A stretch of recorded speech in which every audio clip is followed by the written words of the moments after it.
Hello students. तो आज हम स्टार्ट करेंगे कॉन्टीन्यूटी। तो what is the continuity? Continuity of the function. What is the continuity of any function? तो अगर हम किसी इसके ग्राफ के बारे में बात करें, किसी फंक्शन के ग्राफ के बारे में अगर बात करें हम, तो what is the continuity here? अगर हमें कोई पॉइंट, पर्टिकुलर पॉइंट ए ले रहे हैं जिस पे इस फंक्शन को डिफाइन करना है, तो हम ये देख रहे हैं कि एक 2x+3 कर्व है और दूसरा 4x+5 है। मतलब एफ एक्स जो डिफाइन है ए से पहले के लिए डिफाइन है 2x+3 एंड ए के बाद जो डिफाइन है वो 4x+5 का कर्व है। ठीक है, मतलब अलग अलग इंटरवल में अलग अलग फंक्शन बन रहा है उसका। ठीक है, ए से पहले कोई दूसरा फंक्शन है और ए के बाद कोई दूसरा फंक्शन है। सपोज यहाँ पे 2 होता या 3 होता, तो 3 से पहले x 3 के लिए 2x+3 फंक्शन है और x 3 के लिए 4x+5 का फंक्शन है। तो यहाँ हमें कॉन्टीन्यूटी चेक करने के लिए बोला जाता है। तो हम एक बार हमें क्या लेना होता है, LHL, दूसरी बार RHL और f(a) तीनों लेने होते हैं। कॉन्टिन्यू फंक्शन कब होगा? देखिए, अगर हम पूरा पाथ मैं इस पर ये पेन चला रहा हूँ, आप देख रहे होंगे ऐसे, तो कहीं ब्रेक नहीं हो रहा, कहीं ब्रेक नहीं हुआ है। इसका मतलब अगर आप ग्राफ फॉर्म कर रहे हैं तो आपको ऐसे ही पता चल जाएगा कि ये कॉन्टिन्यू है कि नहीं है। ठीक है, बट ग्राफ बार बार बनाना इतना आसान नहीं। सपोज x² होता तो पैराबोला बन रहा होता यहाँ पर। ठीक है, कोई दूसरा कर्व होता, sin x/x का कर्व होता, तो प्रॉब्लम आती है। तो विदाउट ग्राफ के भी क्वेश्चन किए जा सकते हैं। तो अब हम देखेंगे LHL। यहाँ पर LHL का मतलब क्या हुआ? Left hand limit. अगर सपोज यहाँ पर 2 वैल्यू होती, पूछता है x<2 के लिए क्या वैल्यू आ रही है, तो हम LHS डिफाइन होता है यहाँ पर। LHL क्या होता है? लेफ्ट हैंड लिमिट होती है। ठीक है, सपोज 2 है तो LHL का मतलब हुआ कि 1.99999 जब वैल्यू में इस फंक्शन में पुट करेंगे, ये यहाँ पर 2 आ रहा है, तो 2 से कम वैल्यू क्या होगी? तो स्लाइटली, अगर स्लाइटली कम वैल्यू की बात करें तो 1.999 इसमें पुट करेंगे तो कितना आ जाएगा? 2 2 4 + 3 7 आएगा। ठीक है, तो 7 नहीं आकर के कुछ 8 पॉइंट समथिंग आएगा, 99 जो भी आना है, लेकिन अप्रॉक्सीमेट वैल्यू क्या आएगी? 7 ही आनी है। ठीक है, अप्रॉक्सीमेट वैल्यू 7 ही आएगी। ठीक है, फिलहाल मैंने एग्जांपल लिया, अभी इसमें इक्वल नहीं कर रहा हूँ, ये फंक्शन अभी मैं आगे बताऊंगा क्या करना है इसमें। फिलहाल आप ये समझ लीजिए कि LHL का मतलब ये होता है कि भाई लेफ्ट हैंड लिमिट, मतलब कहने का मतलब ये कर्व कहीं ब्रेक तो नहीं हो रहा। अगर आप इस पॉइंट से इधर चल रहे हैं तो आप ये चेक करें ये रोड कहीं से ब्रेक तो नहीं है, कहीं बीच में गैप तो नहीं आ रहा। फिर आप इस तरफ चलेंगे, आप एक ऑब्जर्वर हैं रोड के। ठीक है, आप इस तरफ चलेंगे तो आप ये देखेंगे कहीं ये रोड बीच में ब्रेक तो नहीं है। जब आप एकदम ये श्योरिटी आपको हो जाएगी कि ये रोड कहीं ब्रेक नहीं हो रही, तो आप बोल सकते हैं फंक्शन कॉन्टिन्यू है। ठीक है, ये फंक्शन कॉन्टिन्यू है उस पॉइंट पे, उस पर्टिकुलर पॉइंट पर। ठीक है, तो ये हो गया LHL RHL का मतलब। 2+ का मतलब 2.00001 पुट कर रहे हैं, तो अप्रॉक्सीमेट वैल्यू वही आनी है। ठीक है, अप्रॉक्सीमेट वैल्यू वही आनी है। अगर ये फंक्शन डिसकॉन्टिन्यू होता तो यहाँ पर गैप हो सकता था, बीच में 2 पर ही गैप होता। ठीक है, तो f(2) भी चेक करना पड़ेगा, यानी f(a) भी तो चेक करना पड़ेगा। LHL हमने चेक कर लिया और RHL चेक कर लिया, पर f(2) भी हमें चेक करना पड़ेगा कि ऐसा तो नहीं है बीच में ही 2 पर ही ब्रेक हो गया हो। सपोज 1.999 पे ब्रेक ना हो रहा हो, बट 2 पे ब्रेक हो गया हो, एंड 2.00001 पे ब्रेक ना हो रहा हो, तो LHL = RHL तो आ जाएगा, बट f(2) हो सकता है कि अनडिफाइंड हो। तो ये सब हमें तो तीनों वैल्यू चेक करनी पड़ेंगी। जब तीनों वैल्यू इक्वल आ जाएंगी, इक्वल क्यों आएंगी? बिकॉज 1.99 रखोगे एंड 2.001 रखोगे एंड f(2) रखोगे तो सारी वैल्यू सेम आएंगी, क्योंकि ये बहुत डेसिमल में अप्रॉक्सीमेशन लेने पे वैल्यू वही आने वाली है। ठीक है, मतलब हम बहुत थोड़ा सा मूव कर रहे हैं इधर, बहुत थोड़ा सा मूव कर रहे हैं चेक करने के लिए। तो ये फंक्शन कॉन्टिन्यू होगा अगर दोनों वैल्यू, ये LHL RHL एंड FA दोनों इक्वल आ रहे हैं। तो अब कभी कभी दे देता है एक सिंगल कोई फंक्शन, मान लीजिए y = 5x+3, 1 डिग्री पॉलिनोमियल है। तो ये देखिए, आप खुद ही देख लीजिए, एक लाइन फॉर्म कर रहा है, तो ऑलवेज कॉन्टिन्यू होगा। आप डायरेक्ट बोल सकते हैं this function is continue at any particular point. ठीक है, आप 2 पर भी चेक कर लीजिए। 3 सपोज ये 5x+3 का ग्राफ है, सपोज कर लीजिए 5x+3 का ये ग्राफ है, ये फंक्शन f(x) = 5x+3, इसको y भी कहते हैं। ठीक है, y यानी y एक्सिस f(x) = 5x+3 का ये ग्राफ है हमारा। तो ये जो ग्राफ बन रहा है, आप कहीं देख रहे हैं कहीं कुछ ब्रेक हो रहा क्या? लाइन का इक्वेशन तो आपको पता है, 11th में आपने पढ़ा है कि लाइन का इक्वेशन कहीं ब्रेक नहीं हो रहा होता। तो अगर 2 3 कहीं पर भी आप इसको फाइंड करेंगे तो आप देख रहे हैं कि ये ब्रेक नहीं हो रहा कहीं पे। ठीक है, तो ये कॉन्टिन्यू होगा फंक्शन, ये फंक्शन कॉन्टिन्यू होता है। कोई पर्टिकुलर पॉइंट पूछेगा तो कॉन्टिन्यू आएगा, बट अगर कुछ ही फंक्शन ऐसे आएंगे जो कॉन्टिन्यू हो सकता है वहाँ पर फंक्शन डिफाइंड हो। सपोज एक लाइन है जो वाई एक्सिस के पैरेलल है, सपोज उसका इक्वेशन है x = 2, तो वो 3 पे तो डिफाइंड होगा ही नहीं, ठीक है। वो तो कांस्टेंट फंक्शन है, देख के समझ में आ जाएगा आपको। बट मैंने यहाँ पे एक स्लोप लिया है जो सारे पॉइंट्स को कवर कर रहा है, और ये फंक्शन कॉन्टिन्यू है, ठीक है। और अगर वाई एक्सिस के पैरेलल होगा तो वैसे भी एक ही पर्टिकुलर पॉइंट पे कंटिन्यू होने वाला है। सपोज एक लाइन है x = 2, ऐसे बनेगी वाई एक्सिस के पैरेलल, तो वो x = 2 पर ही आपको कॉन्टिन्यूटी दिख रही है, बाकी LHL RHL कुछ इसमें नहीं दिख रहा है आपको, ठीक है।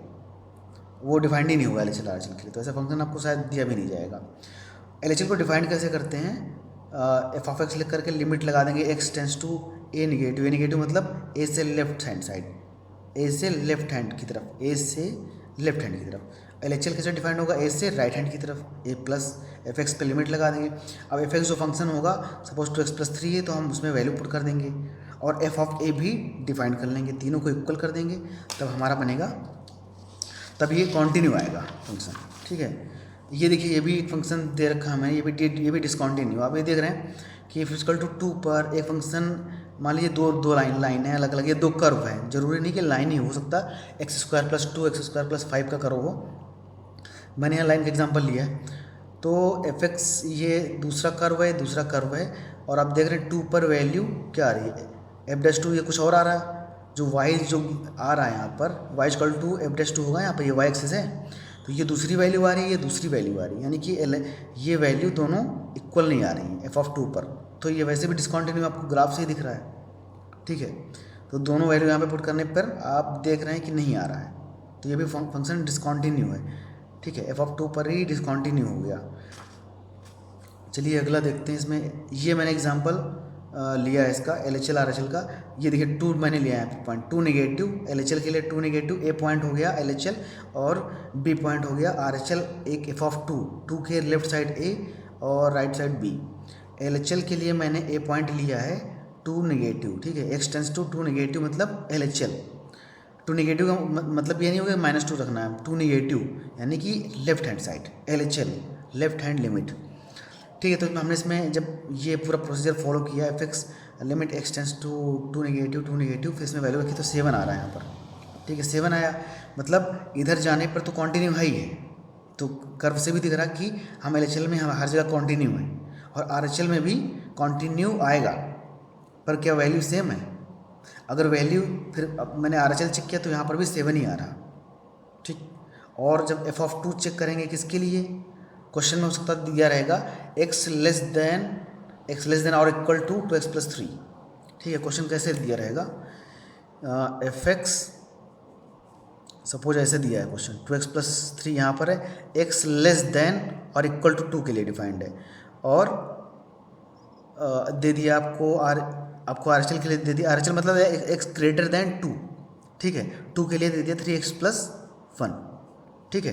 2 से ग्रेटर के लिए ये फंक्शन दे दिया। अब आप चेक कर सकते हैं f(2) क्या तीनों क्या सेम आ रहे हैं, यहाँ सेम आ रहे हैं, इसका मतलब फंक्शन कॉन्टिन्यू है। सपोज ये वैल्यू अलग अलग आती, 2 यहाँ इसमें पुट करते हैं, यहाँ 5 आता है, यहाँ 7 आता, तो ऐसा फंक्शन बन जाता, आपका ऐसा फंक्शन फॉर्म हो जाता है यहाँ पर, तो ये फिर डिसकॉन्टिन्यू हो जाता है। ये लाइन अगर ऊपर नीचे हो गई डिसकॉन्टिन्यू, यानी कि दोनों वैल्यू सेम नहीं आ रही, LHL RHL सेम नहीं आ रहा, हो सकता है 2 पर ही ब्रेक हो, ठीक है। तो आप यहाँ पर देख रहे हैं। और दूसरी बात इसमें ये एक टर्मिनेटिंग पॉइंट की बात आती है कि यहाँ पर देख रहे हैं आप, एक टर्मिनेटिंग पॉइंट है, 2 ही हमारा यहाँ पर एक टर्मिनेटिंग पॉइंट है, यहाँ पर 2 फंक्शन के बीच का एक टर्मिनेटिंग पॉइंट 2 है यहाँ पर। 2 फंक्शन के लिए 2 होगा, अगर 3 फंक्शन होंगे तो 2 टर्मिनेटिंग पॉइंट होंगे, ठीक है। सपोज मान लीजिए एक लाइन और है यहाँ पर, एक ऐसे है लाइन, थोड़ी ऐसे कर देता हूँ मैं, ठीक है। सपोज एक फंक्शन यहाँ पर दे रखा है, तो ये तो 2 के लिए था, सपोज यहाँ पर 3 है, सपोज यहाँ पर 3 और एक फंक्शन है, मान लीजिए 4x + 5, एक फंक्शन क्या है 4x + 5, 4x + 5 ये फंक्शन है यहाँ पर, और हमें 3 पे चेक करना है कॉन्टिन्यूटी।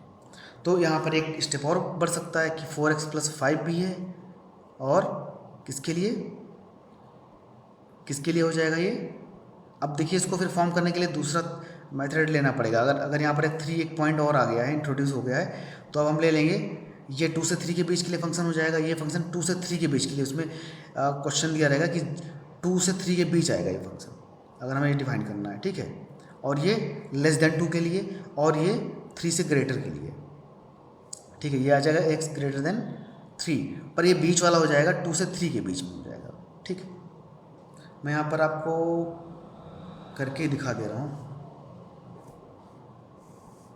कैसे बनेगा फंक्शन। अगर मैं एक नया फंक्शन और ले रहा हूँ यहाँ पर, तो पहला ऐसा होता कि 2x + 3 लेस देन 2 के लिए, इसके पीछे और कोई फंक्शन नहीं है, यही है, तो लेस देन 2 और इक्वल टू 2 के लिए ये डिफाइंड हो गया। फिर 3x + 1, ये किसके लिए डिफाइन करेंगे हम, ये 2 और 3 के बीच के लिए, ठीक है। x लाइज बिटवीन 2 और 3, ठीक है। 2 और 3 के बीच के लिए फंक्शन हमारा हो जाएगा, ठीक है। इसके बाद फिर अगला हो जाएगा 4x + 5, ये किसके लिए, x ग्रेटर देन 3 के लिए। क्या कंडीशन सफिशिएंट है, कहीं ना कहीं इक्वलिटी तो लगानी पड़ेगी, यहाँ पे इक्वलिटी लगा दिया, ठीक है। इक्वलिटी क्यों लगाई, LHL RHL और f of that function that point चाहिए ना, 3 कंडीशन जब तक सेटिस्फाई नहीं होंगे तब तक कैसे पता चलेगा। तो सपोज मैंने ये फंक्शन ले लिया, ठीक है, 4x + 5 हो सकता है कॉन्टिन्यू ना आए, हो सकता है कॉन्टिन्यू ना आए, बट सपोज हमने कर लिया कि कॉन्टिन्यू है, तो ये 3 f ऑफ, जब आप इसमें f ऑफ 3 पुट करेंगे तो ये और LHL RHL and f of 3 equal आएगा, ठीक है। तो दो इसमें कितने टर्मिनेटिंग, इसमें 1 2 3 फंक्शन 1 2 3 ग्राफ्स अलग अलग हैं, तो इसमें 3 है तो 2 टर्मिनेटिंग पॉइंट आएंगे, 2 ग्राफ होते हैं तो 1 टर्मिनेटिंग पॉइंट आता है, ठीक है। तो अगर हम 2 के लिए निकालेंगे तो हमें एटलीस्ट 3 इन्फॉर्मेशन की नीड होगी, कौन कौन सी, less than 2, x less than 2 and greater than 2, ये ग्रेटर देन 2 हो गया, ठीक है, एंड इक्वल टू 2, इसके लिए भी 3 इन्फॉर्मेशन रिक्वायर्ड है, कौन कौन सी, less than 3, equal to 3 and greater than 3, otherwise. अच्छा, आप ये आप समझ सकते हैं कि अगर कोई एक पॉइंट यहाँ और होता, सपोज एक मान लीजिए 4, तो क्या इसकी हम कॉन्टिन्यूटी चेक कर सकते हैं, नहीं कर सकते, बिकॉज यहाँ इन्फॉर्मेशन सफिशेंट इन्फॉर्मेशन नहीं है यहाँ पर, ठीक है। यहाँ पर सफिशेंट इन्फॉर्मेशन नहीं है। फिर से आप मैं बता दे रहा हूँ कि अगर 1 2 3 फंक्शन है यहाँ पर, ठीक है, फंक्शन तो f(x) डिफाइंड होगा अलग अलग ग्राफ्स के लिए ना, बट फंक्शन एक ही आना चाहिए 1 2 3। तो लेस देन 2 के लिए जो डिफाइंड है, तो 3 कंडीशन चाहिए हमें, LHL RHL and f of 2, तो LHL के लेस देन 2 मिल गई कंडीशन, और इक्वलिटी भी लगी यहाँ पर, वो भी मिल गया, और ग्रेटर देन चाहिए x ग्रेटर देन 2, ये भी मिल गया। तो हम चेक कर सकते हैं कॉन्टिन्यू है कि नहीं। 3 के लिए क्या कैसे चेक करेंगे, 3 के लिए हमें चाहिए लेस देन 3, LHL चाहिए 3 का, लेस देन 3 आ रहा है, इक्वल टू 3 चाहिए, इक्वलिटी भी लगी हुई है यहाँ पर, और ग्रेटर देन 3 चाहिए, तो ग्रेटर देन 3 भी यहाँ पर मेंशन है इस तरफ, तो हम चेक कर सकते हैं। अब देखिए 4 पे नहीं चेक कर सकते, 4 पे क्या मिलेगा, केवल LHL मिलेगा, अगर इक्वलिटी भी दे रखी है तो f ऑफ 4 मिल जाएगा, बट RHL नहीं डिफाइंड है, RHL यहाँ पर दिया ही नहीं, गिवन ही नहीं है, तो उसके लिए पूछा भी नहीं जाएगा, उसके लिए आपसे पूछा भी नहीं जाएगा, ठीक है। अगर कंडीशन सफिशिएंट नहीं होंगी तो पूछा भी नहीं जाएगा आपसे। तो ये था हमारा। और एक चीज़ और है इसमें, कुछ फंक्शन जो 0/0 फॉर्म के होते हैं, सपोज sin x/x, ठीक है, तो ऐसे क्वेश्चन आपके कैसे बन के आएंगे, कैसे फॉर्म होकर के आएंगे ऐसे क्वेश्चन। अगर sin x/x है तो उसमें दे देगा sin x/x x does not equal to 0, ठीक है, डज नॉट इक्वल टू 0 अगर कंडीशन आ रही है, डज नॉट इक्वल टू 1 आ रही है, या LHL RHL लेस देन और ग्रेटर देन नहीं दिया हुआ है, and does not equal to की कंडीशन आ रही है, इसका मतलब है LHL RHL इक्वल आ रहे हैं आपके, वहाँ पर आएंगे ही, ठीक है, लिमिट आप लगाएंगे जो 11th में आपने पढ़ी है, ठीक है। एंड एक सेकंड कंडीशन गिवन होगी, ठीक है, उससे आप दोनों को यूज़ करके आप उसको निकाल सकते हैं। तो एक्चुअल में इसका मीनिंग यही है कॉन्टिन्यूटी का, फंक्शंस के लिए अलग अलग पर्टिकुलर पॉइंट पे डिफरेंट फंक्शन डिफाइंड होते हैं, एंड किसी पर्टिकुलर पॉइंट पे अगर वो ज्वाइंट हो रहा है, इसका मतलब वो कॉन्टिन्यू है, और चेक करना पड़ेगा कि वो कहीं ब्रेक तो नहीं हो रहा है। Thank you.